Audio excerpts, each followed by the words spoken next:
De ce să alegi masteratul de planificare și dezvoltare regională?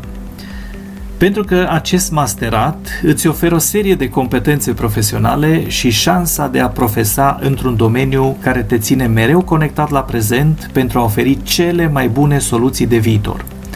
Vei învăța astfel cum să faci evaluări integrate ale teritoriului. Vei putea să faci analize regionale multiscalare.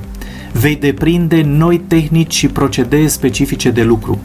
Vei ști cum trebuie să gestionezi dinamica sistemelor regionale. Vei putea elabora proiecte și strategii de dezvoltare teritorială. Vei lucra cu baze complexe de date și informații geografice. Vei avea posibilitatea de aprofundare a tehnicilor de cartografiere digitală. Personal, în timpul masteratului și chiar după, am luat parte la o serie de internship-uri, unele dintre acestea materializate în colaborări de lungă durată cu diferite instituții și asociații, precum Camera de Comerț și Industrie România-Turkmenistan.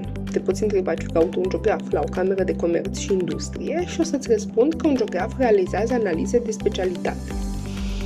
De asemenea, am colaborat și cu Asociația Casa Mării Negre, asociație care are ca scop realizarea de analize geopolitice pe spațiul extins al Mării Negre. În plus, am fost membru al Institutului de Cercetare al Conflictelor Heidelberg. Acest institut are ca scop monitorizarea și evaluarea conflictelor care au loc la nivel mondial an de an. Iată câteva dintre disciplinele care vor contribui la formarea și devenirea ta ca specialist în acest domeniu. Sisteme regionale, regiuni critice, GIS aplicat, marketing teritorial, reconstrucție peisagistică, analize spațiale integrate.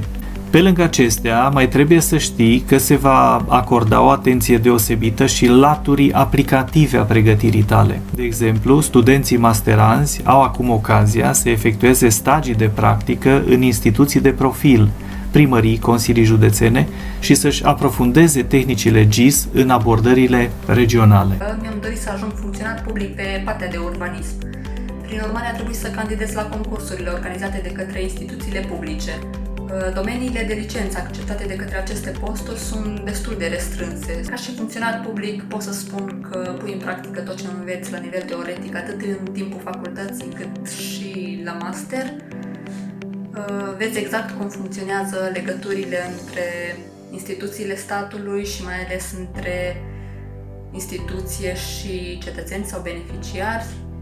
Înveți pe parcurs să întocmești certificate de urbanism, tot felul de răspunsuri, adrese, certificate de nomenclatură stradală. Diploma obținută oferă absolvenților o serie de calificări căutate în multe domenii de activitate, cum ar fi analist teritorial, specialist în coordonarea proiectelor europene, consilier sau referent de specialitate în departamente și oficii de profil, guvernamentale, regionale, județene și comunale, cercetători științifici și cadre didactice. Mai mulți absolvenți de planificare și dezvoltare regională au atins succesul în cariera lor, astăzi putând fi întâlniți ca analiști la firme de planificare și proiectare regională, specialiști în agenții de dezvoltare regională, personal specializat în activitățile de amenajare a teritoriului și urbanism, precum și în diferite instituții de cercetare. Sunt doctorand și în același timp lucrez în domeniul transporturilor și a mobilității în Lisabona. Mai exact, în cadrul companiei mă ocup de tot ce ține de partea de planificare teritorială și modelare GIS. Masteratul în cauză s-a dovedit a fi foarte util, în primul rând prin prisma disciplinelor studiate, inclusiv a celor în engleză, dar și a mobilității Erasmus. În acest fel, în momentul în care am început să lucrez la această companie, simțeam efectiv că aveam multă experiență în domeniu. Decide pentru un viitor sigur și alege un masterat de perspectivă, planificare și dezvoltare regională.